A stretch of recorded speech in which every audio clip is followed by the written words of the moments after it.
Hi and welcome to the 29th floor. I'm Jill Bernstein and I'm here with Kate Davis. We are told over and over again that one of the most important relationships we're ever going to have in our career is the one we have with our mentor. And I really think that's led to some outsized expectations about what a mentor is and what that relationship should be. So let's dial it back for a minute. What is a mentor? I think you're absolutely right. You know, people kind of expect they hear oh, you have to get a mentor, you have to get a mentor, and they think a mentor is like this career fairy godmother that's going to come in and tell you everything that you need to do in your career and guide you through everything. And that's probably not going to happen. Maybe it happens for some people, but it's probably not going to happen.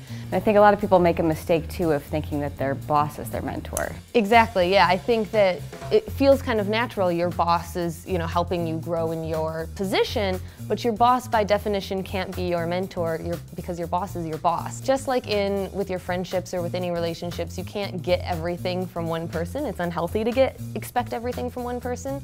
So you might have somebody that is at your company that is a bit more senior from you that can help you kind of navigate the politics of your office or the politics of your company. And you might have a peer that can help you navigate how to negotiate your salary there, because that's not something you're going to talk to, with somebody that you work with. I think of it sometimes like when you're a teenager and you can't go to your mom or dad and you go to an aunt or an uncle. Exactly. Somebody with authority who has experience but is not your direct report. Yeah, exactly. And I think a lot of times you don't know that somebody's your mentor, and probably that person you don't formalize the relationship, and that person might not say yes, I am your mentor and you are my mentee.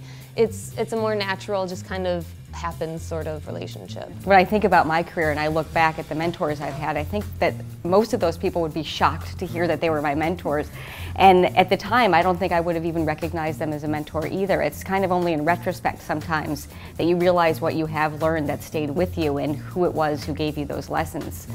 And you can find that kind of advice from all sorts of people, not just in your office, and sometimes not even people that you know. I'll find that I think of just a line or a piece of advice. She's probably a lot of people's mentor, but Sheryl Sandberg said in Lean In, talked about sitting at the table at a meeting. And whenever we have a big meeting and there's not enough places to sit, I always make sure that I have a place at the table so that you're present and you have your voice heard. And that little line echoes through my head whenever I go into a meeting. It's funny, I have an aunt. I come from a long line of women who are not very tall, and she always told me that when you're at the table, sit up straight, because no one will ever know that you're not tall. It's a real equalizer. I'm short too. I'm going to start sitting up. I'm going to sit at the table and sit up very straight when I do it. What's the best advice that you've ever gotten from a mentor or a non-mentor, as the case may be? Let us know at #29thfloor.